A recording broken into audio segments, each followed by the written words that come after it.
दोस्तों, एक तरफ हमारा पड़ोसी पाकिस्तान अपनी होशियारी की वजह से इस कदर फंस गया है कि अब उसे समझ नहीं आ रहा कि किस तरफ जाए, किसे खुश करे और किसे मनाए।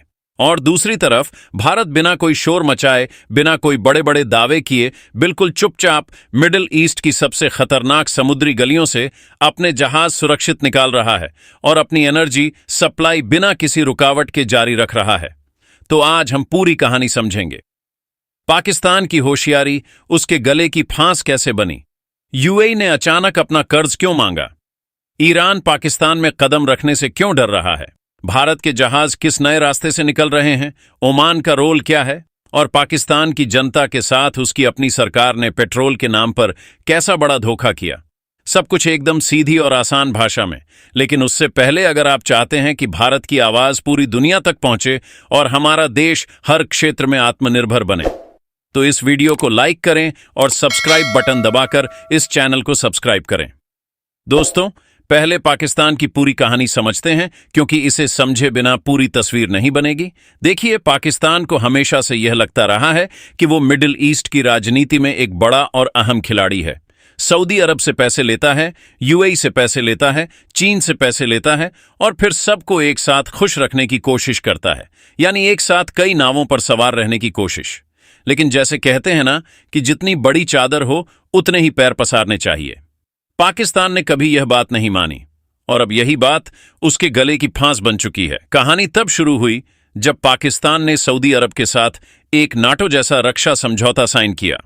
उस वक्त यूएई के राष्ट्रपति खुद पाकिस्तान में मौजूद थे और शिकार के लिए आए हुए थे। यह अपने आप में एक बड़ी कूटनीतिक गलती थी, लेकिन पाकिस्तान को तब भी समझ नहीं आई। बाद में जब यूएई और सऊदी अरब के बीच तनातनी और खींचतान बढ़ी, तो पाकिस्तान के प्रधानमंत्री यूएई के राष्ट्रपति से मिलने पहुंच गए और वहां उन्होंने यूएई को यह समझाने की कोशिश की कि सऊदी के खिलाफ मत जाओ, सऊदी से शांति रखो। यूएई को यह बात बहुत बुरी लगी और चुभी भी। उन्होंने सोचा कि जो देश मुझसे भी पैसे मांगता है और सऊदी से भी वो आज मुझे ज्ञान दे रहा है कि मैं सऊदी के खिलाफ काम ना करूं। यह पाकिस्तान के लिए पहला बड़ा और बहुत महंगा झटका था। दूसरा झटका ईरान को लेकर लगा। यूएई को महसूस हुआ कि ईरान के मुद्दे पर पाकिस्तान साफ साफ उसके साथ खड़ा नहीं है। पाकिस्तान एक तरफ यूएई को खुश रखना चाहता था और दूसरी तरफ ईरान से भी रिश्ते बनाए रखना चाहता था, और यही दोहरा खेल उसके लिए सबसे बड़ी मुसीबत बन गया। बस फिर क्या था, यूएई ने बिना किसी देरी के और बिना किसी रहम के अपना 3 अरब डॉलर का कर्ज तुरंत वापस मांग लिया।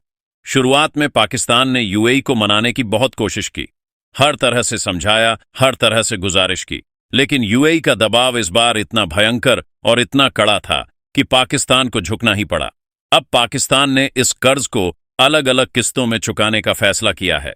अगले हफ्ते करीब 450 मिलियन डॉलर दिए जाएंगे और फिर महीने के अंत तक बाकी के अरबों डॉलर चुकाए जाएंगे। और ये पैसे जाएंगे कहां से? उसी विदेशी मुद्रा भंडार से जो पहले से बहुत कम है, यानी जो थोड़ा बहुत बचा था वो भी यूएई को देना पड़ेगा। जो पाकिस्तान मिडिल ईस्ट का चौधरी बन रहा था, उसे अब समझ नहीं आ रहे हैं रहा कि सऊदी के पास जाए, यूएई के पास जाए या ईरान के पास। सऊदी अरब भी तब तक पैसे नहीं देगा जब तक पाकिस्तान ईरान पर कोई सख्त और साफ रुख नहीं अपनाता। यानी हर तरफ से दरवाजा बंद है और ईरान का मामला तो और भी दिलचस्प है। ईरान को पाकिस्तान पर इतना शक और इतना विश्वास है कि ईरानी अधिकारियों ने पाकिस्तान में होने वाली एक बहुत अहम और बहुत जरूरी बैठक यह कहकर रद्द कर दी कि कहीं पाकिस्तान उन्हें धोखा ना दे दे। ईरान को डर था कि पाकिस्तान उनकी लोकेशन ट्रैक करके इजरायल को दे सकता है और उनके बड़े अधिकारियों पर सटीक हमला हो सकता है। यह डर कोई काल्पनिक बात नहीं है। आज की दुनिया में मेटा डेटा और डिजिटल फुटप्रिंट ही सबसे बड़े हथियार बन चुके हैं। इजराइल और अमेरिका की खुफिया एजेंसियां इतनी एडवांस हैं कि अगर किसी बड़े नेता का फोन एक जगह देर तक रहे तो उसकी सटीक लोकेशन मिल सकती है और फिर हमला हो। तो ईरान ने सोचा कि पाकिस्तान की धरती पर यह खतरा बहुत ज्यादा है, इसीलिए जाना ही नहीं। यानी पाकिस्तान एक तरफ यूएई से पैसे खो रहा है, दूसरी तरफ सऊदी से मदद नहीं मिल रही और तीसरी तरफ ईरान भी उस पर भरोसा नहीं करता। और ऊपर से चीन ने भी कह दिया है कि हमारी कंपनियों का बकाया तुरंत चुकाओ। पाकिस्तान जिस सीपीसी 2 के सपने देख रहा था वो भी अब हाथ से निकलता दिख रहा है और बांग्लादेश ने भी पाकिस्तान को लेकर अपने सुर बदलने शुरू कर दिए हैं। कुल मिलाकर पाकिस्तान हर तरफ से बुरी तरह गिरा हुआ है। अब पाकिस्तान की जनता की बात करते हैं, क्योंकि इस पूरे खेल में सबसे ज्यादा मार उन्हीं पर पड़ी है और उनके साथ सबसे बड़ा धोखा भी हुआ है। मिडिल ईस्ट के युद्ध के कारण दुनिया भर में कच्चे तेल की कीमतें $110 प्रति बैरल तक पहुंच गई। ऊपर से IMF का दबाव आया और पाकिस्तान सरकार को ईंधन पर दी जा रही सारी सब्सिडी रातों रात खत्म करनी पड़ी। नतीजा यह निकला कि अप्रैल 2026 में पाकिस्तान में पेट्रोल और डीजल के दामों में एक विस्फोटक उछाल आया।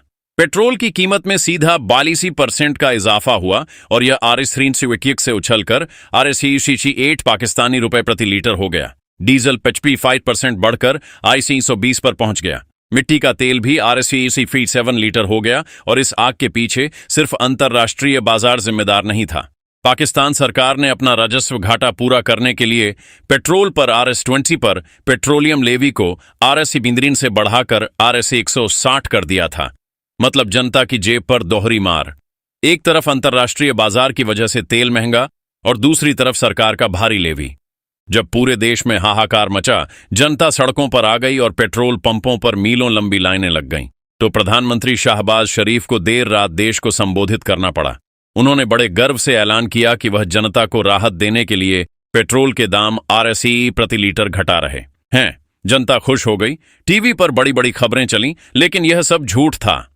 असलियत में बुनियादी कीमत कम नहीं की गई। आज भी नई कीमत RS-368 प्रति लीटर है, जो पाकिस्तान के इतिहास में अब तक की सबसे ज्यादा कीमत है, और डीजल की कीमत आज भी RS-520 ही है। यानी जनता की आंखों में धूल झोंकी गई।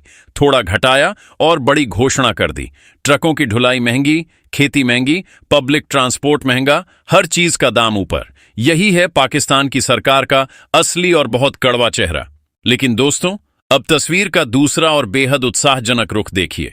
जब पाकिस्तान हर तरफ से फंस रहा था, उसी वक्त भारत बिल्कुल चुपचाप और बिल्कुल शांत तरीके से एक के बाद एक बड़े और महत्वपूर्ण कदम उठा रहा था। हमारे विदेश मंत्री डॉ.एस. जयशंकर ने एक बार कहा था कि हम दलाल देश नहीं हैं, और आज इसी बात का सीधा और बहुत बड़ा फायदा भारत को मिल रहा है। दुनिया के सबसे खतरनाक समुद्री रास्ते स्टेट ऑफ हॉर्मोज से भारत के जहाज धड़ल्ले से निकल रहे हैं, जबकि पश्चिमी देशों के जहाज या तो डर के मारे रुके हुए हैं या फिर केप ऑफ गुड होप का बहुत लंबा और बहुत महंगा रास्ता नापने को मजबूर है। भारत के करीब 18 जहाज और उनमें सवार करीब 485 नाविक इस खतरनाक इलाके से सुरक्षित निकल चुके हैं। आखिर यह हुआ कैसे? इसका जवाब बहुत दिलचस्प है और हर भारतीय को इस पर गर्व होना चाहिए। मशहूर इंटेलिजेंस रिसर्चर डेमियन साइमन के मुताबिक सैटेलाइट मैप्स और ओपन सोर्स डाटा से एक अहम तस्वीर सामने आई है। भारतीय नौसेना ने ओमान की खाड़ी और अरब सागर में अपने कई युद्धपोतों का एक टास्क फोर्स तैनात कर दिया है, जो कमर्शियल जहाजों को पूरी सुरक्षा के साथ एस्कॉर्ट कर रहे हैं। इसके साथ ही भारत ने एक नया और बेहद समझदारी भरा समुद्री रास्ता चुना है, जो अंतर्राष्ट्रीय जल क्षेत्र से बचते हुए ओमान की समुद्री सीमा के भीतर से गुजरता है, खासकर मुसद्दम प्रायद्वीप के पास से। इसका सबसे बड़ा फायदा यह है कि यह ओमान का संप्रभु क्षेत्र है, जहां ईरान बिना अंतर्राष्ट्रीय नियम तोड़े कोई कार्यवाही नहीं कर सकता। इस पूरी रणनीति में ओमान के साथ भारत के मजबूत रिश्ते और ईरान के साथ संतुलन दोनों ने अहम भूमिका निभाई है। ओमान ने रास्ता दिया और ईरान ने भी इस मूवमेंट को लेकर कोई आक्रामक रुख नहीं अपनाया।